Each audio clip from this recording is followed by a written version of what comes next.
Smijem? Naravno. I to je, dakle, ta čuvena Hagada. To je. Plan je da je prodamo, pa da od tog novca kupimo naoružanje za sve naše proletarske jedinice. Da. Dobar plan, dobar, odličan. A što se tiče prodaje, to neće biti nikakav problem. Imam čovjeka. Onog Busuladžića, sigurno ga znaš, nebitno.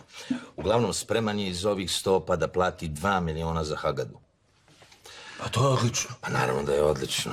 Samo nešto kontam, možda imam bolji plan. Možda bi mogli i ti i ja iz ove ofanzive malo da se opravimo.